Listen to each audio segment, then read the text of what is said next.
Caitlin Clark, the Consensus Player of the Year, is joining us now from Iowa City. She's not supposed to know what we are about to announce, what we are supposed to inform her about, but I think the cat's out of the bag. Caitlin, good afternoon. How you doing? Good. How are you guys doing? Good. I'm not sure under what false pretenses you might have been lured into the chair today, but we are here to make it official. Congratulations. You are the 2023 John R. Wooden Women's Player of the Year as presented by Wendy's and given by the Los Angeles Athletic Club. I know it's a mouthful, and I know you're just kind of soaking it in now, but again, congratulations. And if you could, it's a clean sweep now of all the Player of the Year awards. What does this mean to you?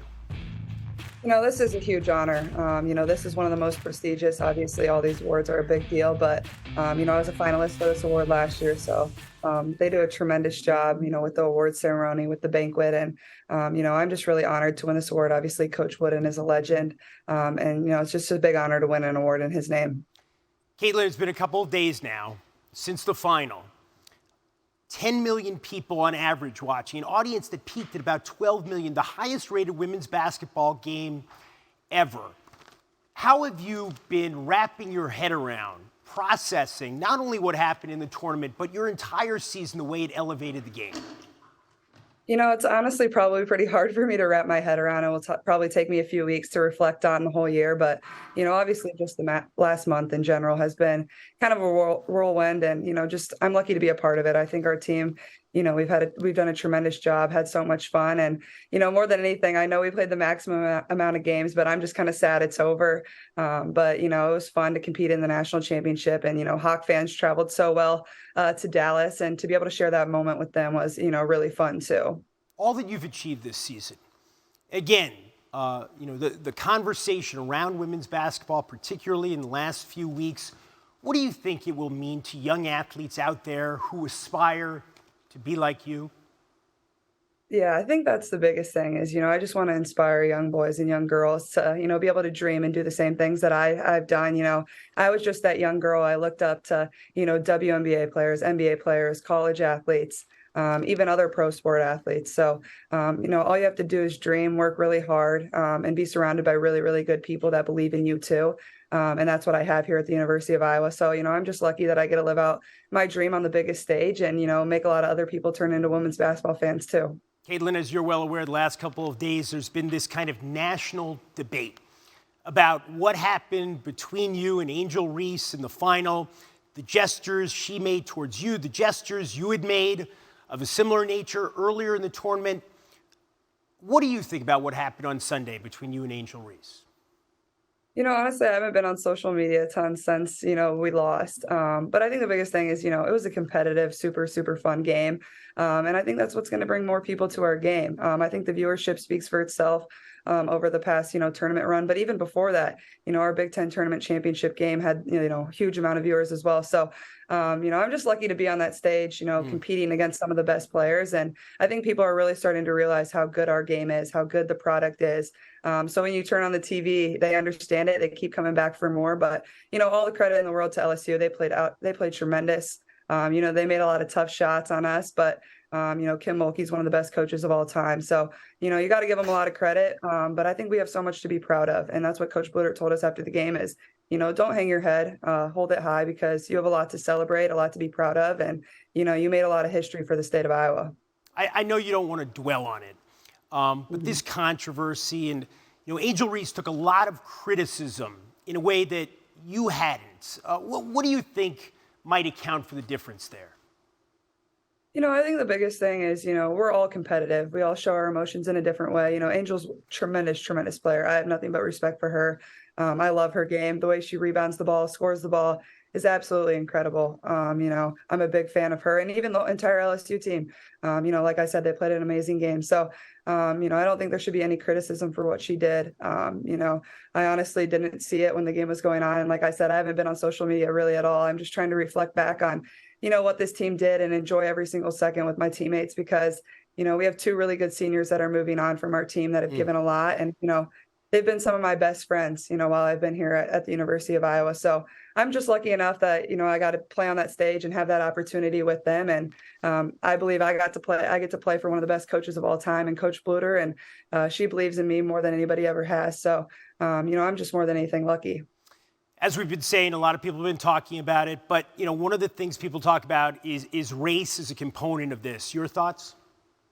Yeah, I don't think Angel should be criticized at all.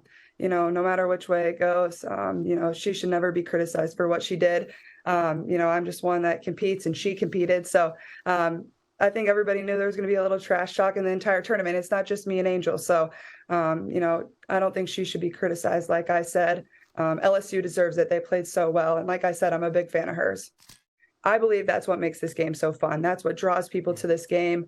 That's what draws it to the pro level, to college level, to the high school level.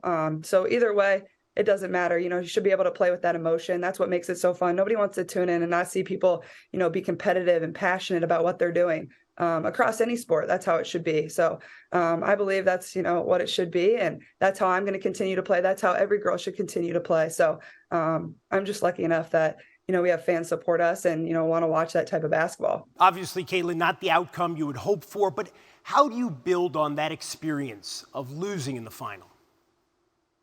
I think, appreciating what we did and understanding how hard it was to get there, and how much hard work that it takes to get to that point. I'm lucky enough that I get to play on that level. But also, we came up one game short. So why not, go back to work even harder. And obviously we lost two really good seniors, like I said. And, I think we can get back to that point. Obviously, it takes a lot of hard work. You got to win some really tough games. We had tough matchups, all throughout the tournament. We were challenged. So that's what you love about the NCAA tournament. I think it's the hardest postseason tournament in all of sport. And all you can do is, continue to get better and continue to work hard. But I think it gives you a little fire moving forward. Your team's going to look different next season, of course, as you've been saying. But there's been a lot of talk already in the last couple of days about a potential rematch with LSU. How would you feel about that? Yeah, I love playing the best teams, and I think we're lucky enough to have a coaching staff that builds a really good schedule for us every single year. If you looked at our non-conference schedule, we played some of the best teams, Oregon State, UConn, we traveled to K-State, Iowa State. You can just go on and on about the really good teams we played. So, I'm not the one that makes the schedule by any means, and obviously we're not in the same conference as LSU or, Louisville or, Georgia or any of the teams that we really played. So, I don't make the schedule, but I love playing in really, highly anticipated games where, it's going to come down to the wire. I think that brings the best out of, competitors. And I think at the same time that's what the fans want to see. And that's what's going to bring more viewership to our game is really highly competitive matchups, and I'm just grateful that I got to play on a stage that had a lot of those. Caitlin, the First Lady, Dr. Jill Biden, was at the final on Sunday. She said afterwards the game was so great. She was thinking about inviting both teams to the White House, yourselves and LSU. Would you want to go to the White House as a runner-up? I don't know. I don't think runner-ups usually go to the White House. I think LSU should, enjoy that moment for them. And congratulations. Obviously, they deserve to go there. Maybe I could go to the White House on different terms, though. But, I think, that's for LSU. So, that's a pretty cool moment, and they should enjoy every single, second of being a champion. So, I think that's theirs to do. But more than anything, I'm just lucky enough that there were some really cool people in the arena at that championship game Sunday night. There was some really, highly sought after people watching and supporting women's basketball. And that's exactly what this game needs. So I appreciate the First Lady being in the house and watching both teams and supporting the greatness of women's basketball. Such a huge moment. Caitlin, congratulations on the 2023 John R. Wooden Women's Player of the Year Award and on your tremendous season overall. Thank you so much for being with us. I appreciate it. Thanks for having me on. Thanks for watching ESPN on YouTube. For live streaming sports and premium content, subscribe to ESPN+.